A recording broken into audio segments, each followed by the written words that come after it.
আমি যখন ছোট ছিলাম তখন আপা রুমে আমায় থাকতে দিত। আপা আমায় প্রতি রাতে গল্প শোনাতো, কিন্তু আমার বয়স যখন 14 তখন আমি ক্লাস 10-এ পড়তাম। তারপর পর থেকে আমার আপা আমায় তার রুমে থাকতে দিত না। আপা বলতো, তোর এখন বয়স হয়েছে, তুই তোর রুমে ঘুমা। আমার তখন কিছুই ভালো লাগতো না। একদিন আমি সন্ধ্যা হতেই আপার রুমের কাঠের নিচে শুয়ে রইলাম।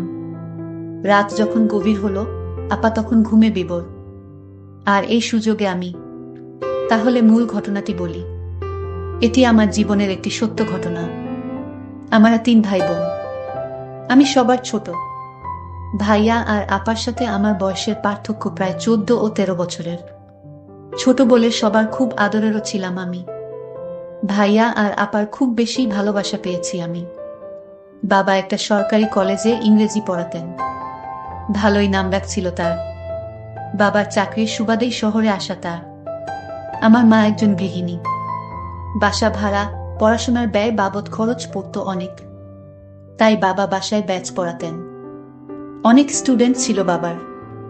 4 কামরার ফ্ল্যাটের একটা কামরা বাবার পড়ানোর জন্যই ফিক্স ছিল। আমার যখন জন্ম হলো, ভাইয়া তখন ক্লাস 10-এ পড়ে আর আপা সপ্তমে। আপা আর ভাইয়া সারাক্ষণ আমাকে নিয়েই পড়ে থাকত। আমি ছিলাম ওদের খুব আদরের ছোট ভাই। আমার সবুজ নামটা আপা আর ভাইয়াই রেখেছিলেন। আপার নাম সাদিয়া আর ভাইয়া রবিন। ভাইয়া অন্য সব ছেলেদের মতো বাইরে যেত না। কোনো আড্ডায়ও কখনো দেখা যায়নি তাকে। পড়াশোনায় ব্যস্ত থাকতেন সারাক্ষণ। আর বাকি সময় আপা আর আমাকে নিয়েই কাটত তার। আপা খুব শান্ত স্বভাবের ছিলেন। আপা অনেক সুন্দরীও ছিলেন। আগুন সুন্দরী যাকে বলে। আপাকে যে কোনো ছেলে দেখলে বিয়ে করতে চাইবে চোখ বুজে। বাবার মতো হয়েছিলেন।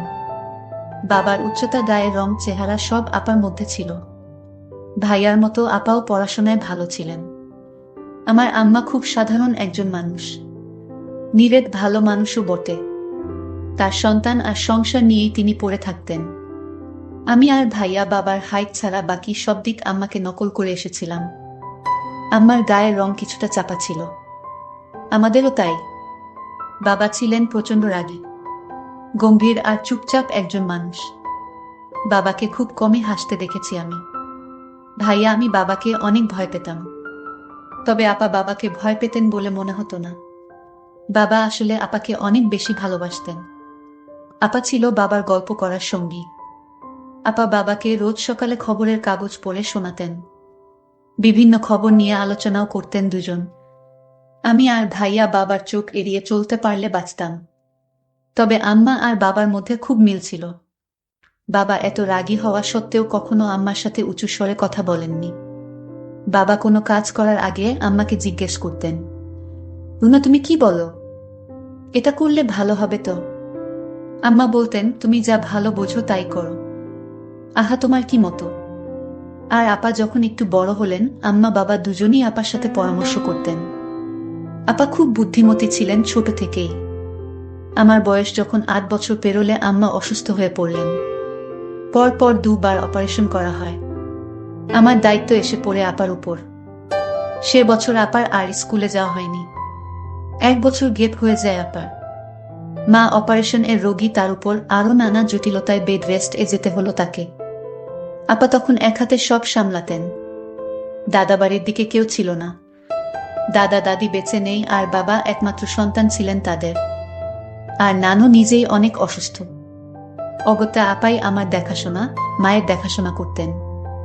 বাবা একটা কাজের মহিলা রাখলেন, রান্না বাড়া আর বাকি কাজ করার জন্য।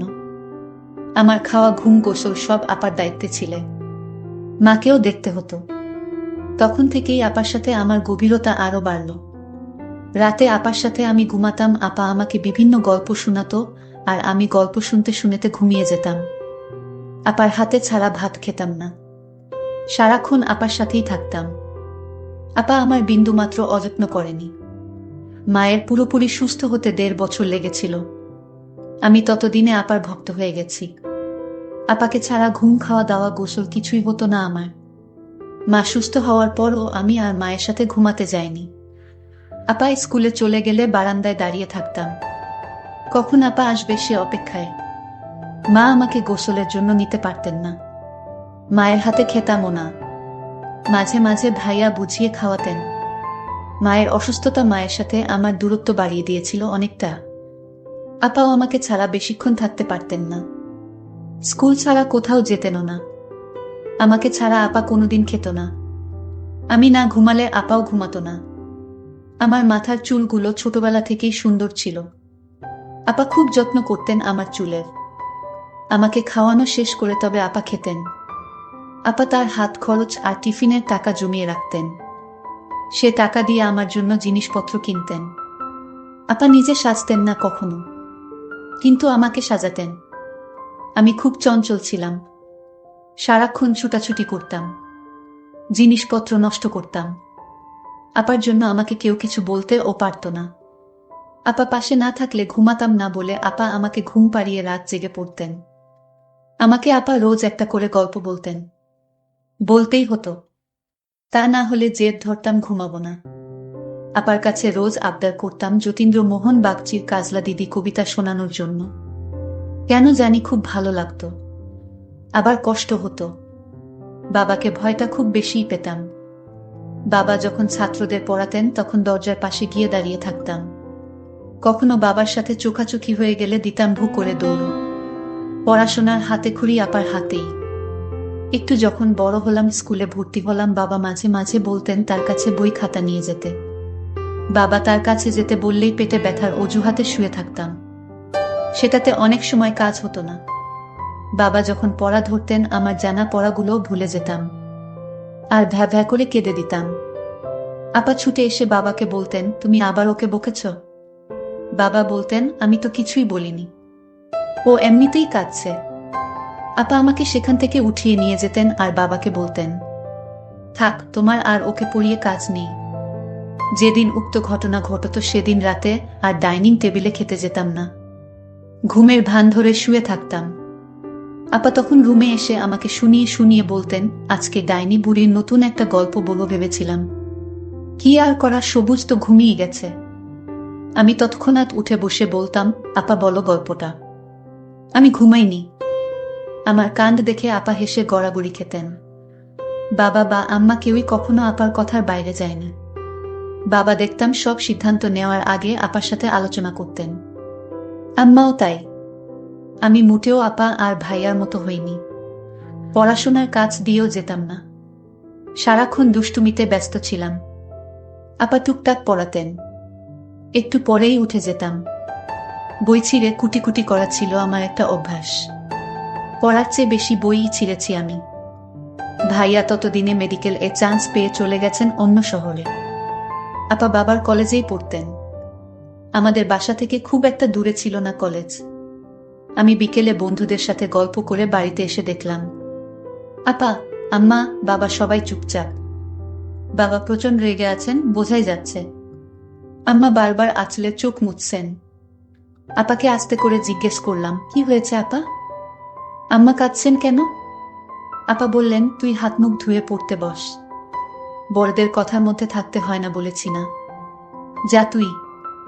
আপা আসছি। আপার কথা মতো রুমে চলে আসি। তবে একটু পর পর উকি দিচ্ছিলাম কি হয়েছে জানার জন্য। বুঝলাম না কিছুই। শুধু বাবাকে বলতে শুনলাম, এ বাসায় ওর নাম আর তুলবে না, ওর সাথে কেউ যোগাযোগ রাখবে না, ও যেন এদিকের পথও না মারায়। বাবা কার কথা বলেছেন বুঝতে পারিনি। তবে এরপর থেকে দেখতাম ভাইয়া আর আসতেন না। আম্মা আর আপা বাবাকে লুকিয়ে ভাইয়ার সাথে কথা বলতেন। আমাকে নিষেধ করতেন ভাইয়ার সাথে কথা হয়েছে সেটা বাবাকে না বলার জন্য। আপার কথা আমি অক্ষরে অক্ষরে পালন করতাম। আমি ধীরে ধীরে বড় হতে লাগলাম। এখন আমি ক্লাস 9-এ পড়ি। আমি আপাকে বলতাম, আপা তুমি আজ আমাকে গোসল করিয়ে দাও। আপা বলল, দেখ সবুজ, তুই এখন বড় হয়েছিস, এখন তুই নিজেই গোসল করতে পারবি। যা, তুই গোসলটা সেরে আয়, আমি তোর জন্য খাবারের ব্যবস্থা করছি। আপার কথা শুনে আমার খুব খারাপ লাগলো। আমি বলেছি, আপা আমি গোসল করব না, ভাতও খাইব না। আপা বলছিল, কেন, কি হয়েছে? তুমি জানো না কি হয়েছে? ইদানিং দেখছি তুমি আমায় আগের মতো স্নেহ করো না। গোসল করিয়ে তারপর আমাকে নিয়ে ভাত খেতে বসতা, আর এখন কিছুই করো না। আমাকে তুমি দিন দিন দূরে ঠেলে দিচ্ছ কেন আপা? আমার যে তোমায় ছাড়া কিছুই ভালো লাগে না। আপা বলল, তুই বড় হয়েছিস, এখন তুই নিজে নিজে সব শিখে নে। 2 দিন পর তো আমি বাড়ি চলে গেলে তখন তোর গোসল খাওয়া দাওয়া তোর করতে হবে। আমি আপুর কথা শুনে আপাকে বললাম, আমি তোমাকে কোনোদিন বাড়ি যেতে দিব না। আমাকে ছেড়ে চলে গেলে আমি কিন্তু মরে যাব বলে দিলাম। আমি এসব বলতে বলতে কান্না করতে লাগলাম। আপা বলল, ঠিক আছে, কান্না করিস না, চল তোকে গোসল করিয়ে দেই। আপা যখন আমায় গোসল করিয়ে দিচ্ছিল তখন আমার কেমন জানি লাগছিল। আমার শরীরটা ঘামতে শুরু করলো। আপা জিজ্ঞেস করলো, কিরে তোরে গোসল করালাম, তারপরও তুই এভাবে ঘামতেছিস কেন? আমি আমার ভাইয়ের কথা শুনে অবাক হয়ে হলাম। সবুজ এসব কি বলছে? সবুজ তো কোনোদিন এই কথা আমাকে বলেনি। আজ কেন বলল? আমি বুঝতে পারছিলাম ভাইয়ের মনে মনে কি চলছিল। যাই হোক, তাকে গোসল করিয়ে ঘরে এসে খাবার দিলাম। আমি বললাম, নে এবার খেয়ে নে। সবুজ বলল, না আমি খাবো না। কেন খাবি না? নিজের হাতে খেয়ে নে। আমি বললাম, আপা তুমি তোমার হাত দিয়ে ভাত খাইয়ে দাও। তোমার হাতে ছাড়া ভাত না খেলে আমার পেট ভরে না আপা। আমি আপার সাথে ঘনিষ্ঠ হতে লাগলাম। আর একটা সুযোগ খুঁজতেছিলাম, কিভাবে পাওয়া যায়। আমার কিছু করার ছিল না, ছোট ভাইয়ের বায়না আমি কিছুতেই ফেলতে পারলাম না। তাকে নিজ হাতে ভাতও খাইয়ে দিলাম। রাতে পড়া শেষ করে আপার রুমে গিয়ে শুয়ে পড়লাম। সবুজ, তুই এখন থেকে তোর নিজের ঘরে ঘুমাবি। তোর রুমে যা সবুজ। কেন আপা, আমাকে কেন এভাবে তাড়িয়ে দিচ্ছ? আমি তোমার রুমেই ঘুমাবো। বুঝেছি, এখন তুমি আর আগের মতো আমাকে গল্প শোনাও না, তোমার রুমে থাকতে দাও না। এটার কারণ এখন আমি তোমার বোঝা হয়ে গেছি। আরে না ভাই, তুই আমার কাছে কোনোদিনই বোঝা হবি না। তুই বুঝিস না কেন, তুই এখন বড় হয়েছিস। আমি কিছু বুঝি না, আমি এখানে থাকবো আপা। আমার একা একা ঘুমাতে ভয় লাগে। আপু তখন বলল, তোরে আমি বুঝিয়ে পারলাম না। ঠিক আছে, তাহলে চুপচাপ ঘুমাবেন, বেন করবি না। আমি মনে মনে ভাবলাম, ও হয়তো ছোটবেলা থেকে আমার আদরে বড় হয়েছে, তো তাই এখন আর আমাকে ছাড়া থাকতে চায় না। কিন্তু আমার এই ধারণা সম্পূর্ণ ভুল ছিল। আমার ভাই যে দিন দিন এত দুষ্ট হয়ে যাবে তা আমি ভাবতেই পারি না। আমি একদিন সবুজকে দেখলাম স্কুলে একটা মেয়ের সাথে গল্প করছে। আমি ভাবলাম, এই বয়সেই ভাইটা মেয়েদেরকে নিয়ে গল্প করে। সবুজ যখন বাড়িতে ফিরল, আমি তাকে জিজ্ঞেস করলাম, তুই মেয়েদের সাথে গল্প করিস কেন? সে বলল, আপা আমি একটা অঙ্ক বুঝি নাই, আর তাই আমার বান্ধবীদের কাছ থেকে অঙ্কটা বুঝে নিলাম। সবুজ আমার সাথে কতটা মিথ্যা বলেছে। আমি আজ তাকে বললাম, সবুজ আজ থেকে আমার রুমে তোর থাকা বন্ধ। কারণ ইদানিং দেখছি তুই কেমন জানি হয়ে গেছিস। তোর নজর ভালো না, আমার রুমে থাকতে পারবি না। তখন সে আমার সাথে রাগ দেখিয়ে বলল, ঠিক আছে ঠিক আছে, আমি তোমার রুমে আর থাকবো না আমি। কিন্তু সবুজ তা মুখেই রাগ দেখিয়ে বলেছিল, কিন্তু রাতে সে আমি শোয়ার আগেই কাঠের তলে লুকিয়ে পড়ল। এটা আমি কিছুতেই জানতাম না। আমি সবুজকে খুঁজতে লাগলাম, সবুজ তুই কই গেলি? সবুজের রুমে গিয়ে দেখলাম সবুজ নেই। সবুজ তো আমার ঘরের কাঠের নিচে শুয়ে রইল। তা আমি দেখিনি। আমি মাকে জিজ্ঞেস করলাম, মা সবুজ কোথায়? মা বলল, সবুজ তো আজ তো বলে গেল তোর ফুফুর বাড়িতে যাবে, আজ আসবে না। আমি মনে করলাম সবুজ কি আমার সাথে রাগ করে চলে গেল। কিন্তু বন্ধুরা, সবুজ যায়নি। সবুজ আমার রুমে কাঠের নিচে শুয়ে আছে। কেন শুয়ে রইল তা জানতে পারবেন, এবং আমার সাথে কি করতে চায়। মার কথা শুনে আমি ভাবলাম হয়তো সবুজ তার ফুফুর বাসায় চলে গেছে, আর তাই আমিও নিশ্চিন্তে ঘুমিয়ে পড়লাম। আমি যখন ঘুমিয়ে পড়লাম তখন সবুজ কাঠের তল থেকে ধীরে ধীরে আমার কাঠে বসল। সবুজ দেখলো আমি ঘুমে বিভোর হয়ে রয়েছি। সবুজ তখন ধীরে ধীরে আমার কাঠে বসলো, তারপর আমার পাশে শুয়ে পড়ল। ঠিক তখনই সুকেশের উপর থেকে বিড়াল লাফ দিয়ে টেবিলে পড়তেই একটা শব্দ হলো। শব্দটা শুনে আপা লাফ দিয়ে উঠে এবং ভয় পেয়ে যায়। তখন দেখলো আমি তার কাঠে শোয়া অবস্থায়, সবুজ ঘুমের ভার করে শুয়ে রইল। আমি তখন সবুজকে বললাম, এই সবুজ তুই আমার রুমে কি করে এলি? আমি তো দরজা লক করে ঘুমিয়েছিলাম। তাহলে তুই এখানে কি করে আসলি? আমার তো মাথায় কাজ করছে না। সবুজের উদ্দেশ্যটা কি আমি তা খুঁজে বের করার জন্য। আমি সবুজকে বললাম, তুই আমার রুমে কি করে আসলি? সে তখন বলল, আপা তুমি যখন বলেছিলে আজ থেকে আর আমাকে তোমার রুমে থাকতে দিবে না, তখন আমি বুদ্ধি করে আমি তোমার কাঠের নিচে আগে থেকেই শুয়েছিলাম। কারণ তোমার রুম আমায় জাদু করে ফেলেছে। তোমার এই রুমটা ছাড়া আমার ঘুম আসে না। এসব বাজে কথা রেখে যা ঘুমাতে, যা তোর রুমে। আমি বললাম ঠিক আছে। আমার আপার প্রতি এক অন্যরকম অনুভূতি সৃষ্টি হলো। আপাকে চাই। পরের দিন আমি ভাবলাম আজ আমার যে করে হোক আপার রুমে থাকতেই হবে, আর আমার হিসাবটা সেরে নিতে হবে। আমি আজ সন্ধ্যা হতেই আপার রুমে আগে থেকেই আলমারির পিছনে লুকিয়ে পড়লাম, কারণ এখন আর আপা আমায় তার রুমে থাকতে দেয় না, বলে আমি নাকি বড় হয়ে গেছে তাই। আপা তখন খাওয়া দাওয়া শেষ করে আপার রুমে ঘুমাতে এলো। রাত যখন গভীর হলো, আপা যখন ঘুমিয়ে পড়ল, আমি আলমারির পিছন থেকে আস্তে করে বেরিয়ে আসলাম। আমি ধীরে ধীরে আপুর কাছে গিয়ে শুয়ে পড়লাম। আপু তখন গভীর ঘুম ঘুমাচ্ছে। এর মধ্যেই হঠাৎ আমি লক্ষ্য করলাম রুমে জানালা দিয়ে একটি ছেলে পিস্তল হাতে নিয়ে জানালাটা এক ধাক্কায় ভেঙে দিল। তার হাতে এত শক্তি ছিল। আমি তখন ঘুমের ভান করে শুয়েছিলাম আপুর পাশে। ছেলেটি এসেই আপুকে আঘাত করবে এই মুহূর্তেই আমি তার পিস্তলটা হাতে ধরে ফেলি। তখন ছেলেটি আমায় এক ধাক্কা মারল, আমি আপার উপরে পড়ে গেলাম। আপা তখন জেগে গেল। ছেলেটি আমাকে তুলে একটা থাপ্পড় মেরে দেয়ালে ফেলে দিল।